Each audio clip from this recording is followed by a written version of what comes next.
crimes. It's time to end this practice once and for all. I will also fight to end the era of mass incarceration.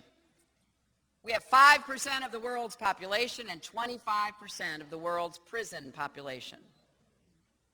Many Americans behind bars right now are low-level offenders, predominantly drug users.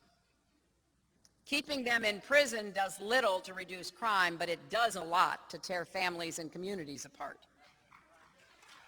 Right now, 1 out of every 28 children in America has a parent in prison. You talk about the pipeline that goes from the cradle to prison. It starts when a family is broken up for no real reason. I'll tell you something else. We need to get rid of private prisons and detention centers.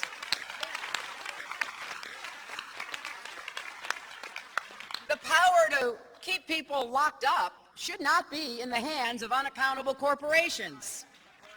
And as I said earlier today, as president, I will move to end that.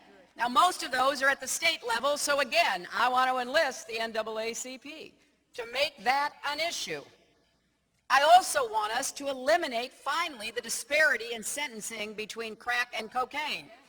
It keeps our prisons full, and it unfairly impacts African Americans. We made progress on it in the last years, but not enough. And I will fight to make it easier for people who have done their time to rebuild their lives. Every year, hundreds of thousands of prisoners re-enter society. That's the good news. They've paid their debt. They're free. But then what happens? They look for a job. Everywhere they go, doors are shut in their faces. That starts all over again, a cycle of poverty and hopelessness that too often can lead to more crime. Earlier today, I announced that as president, I will take steps to ban the box so former presidents won't have to declare their criminal history at the very start of the hiring process. That way, they'll have a chance to be seen as more than just someone who's done time. They'll have a chance to be evaluated on their skills and their work ethic. Employers like Walmart and Target support banning the box. The box is that box you check if you have a conviction, and right off the bat, you're not going to get that interview, you're not going to get that job test, you're going to be turned away. So even Republican governors like Christie in New Jersey and Nathan Deal in Georgia are supporting banning the box. I believe, and I think America believes, in second chances. And so therefore, let's be serious about giving those who get out of prison a real second chance to see whether they can make it. Now, unfortunately, if all we do is look at criminal justice, we're going to miss the big picture. We'll miss the deep-seated social and economic inequities that divide our country.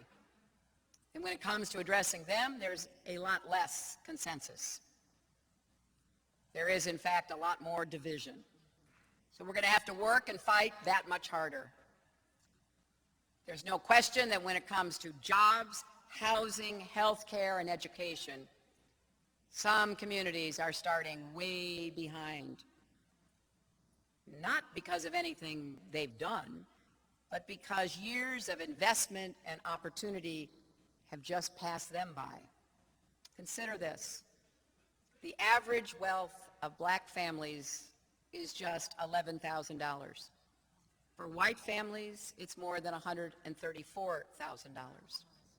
African Americans are nearly 3 times as likely as whites to be denied a mortgage. And where do most Americans get their wealth? From their home. African American children are 500% more likely to die from asthma than white children. I could go on. You get the story.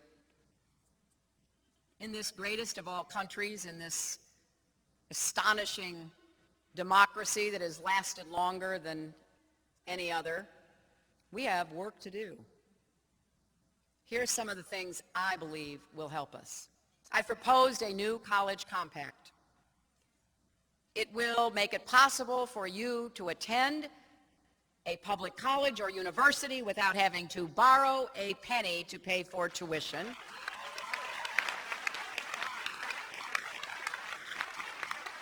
It will allow you to use Pell Grants for living expenses so that you can actually stay in school. And my new college compact includes special support for historically black colleges and universities. There is no doubt that if you look at the HBCUs in our country, they have produced far more black professionals than any other institution of higher education. I bet if I asked everybody here who has a degree to stand up, we'd see a lot of folks standing. And I want to do more to support them, both the public and the private ones, because I believe in the mission, and I think it must continue. I also have a plan to make sure every family gets to reduce the debt they've already incurred by going to school, by giving you the opportunity to refinance the debt the same way you can refinance a mortgage or a car payment and save thousands of dollars over the course of that debt. And I have special incentives for people going into public service professions, like teaching, like nursing, like others that are going to give back to society right away. You should have your debt reduced even more, and you should be able to get on with the profession you love without having to take a job you don't want to do in order to pay your debt. We need you working to help America and your fellow citizens, as well as fulfill your own dreams. But you know, I believe education starts in the family in 0 to 5. So I have a plan to make sure every family has access to quality, affordable preschool, so all children get the best possible start in life. And I will fight to raise the minimum wage. It is not even a wage that lifts you out of poverty when you're doing full-time work. And let's finally guarantee equal pay for women, especially women of color who are paid the least of all. You know, when I talk like this, and I know it's nonpartisan, so this is a totally nonpartisan statement. When I talk about equal pay, or the fact that 2/3 of the people getting a minimum wage are women, and that's one of the reasons we have to raise it so they can support themselves and their families, I'm often accused by the folks in the other party of playing the gender card. And you know what I say? If fighting for equal pay is playing the gender card, deal me in, and I will play all night. It's also important that we start paying more attention to small business. I want to make it easier for women and people of color to find the capital and the support you need to become entrepreneurs and to start and grow small businesses in America. And thanks to my great visit to Trident Technical, I'm proposing new tax credits for businesses that invest in apprenticeships. And I saw the results of that right here in Charleston, especially for young people coming from poorer backgrounds who have the talent and the will to succeed, but they need that helping hand. Now, there's a lot our country needs.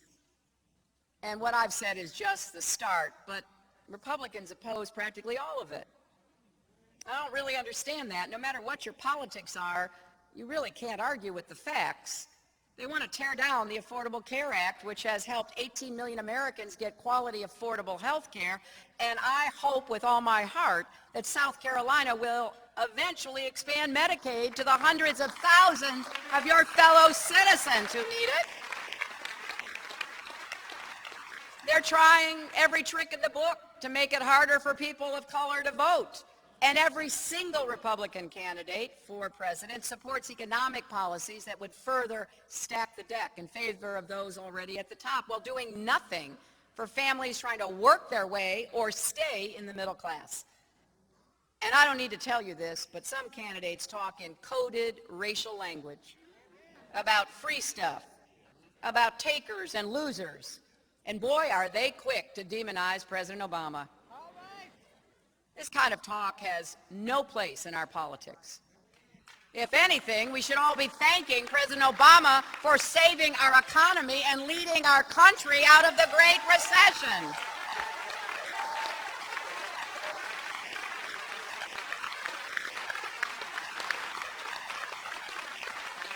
You know, shortly after the '08 election, and you all remember that was quite contested,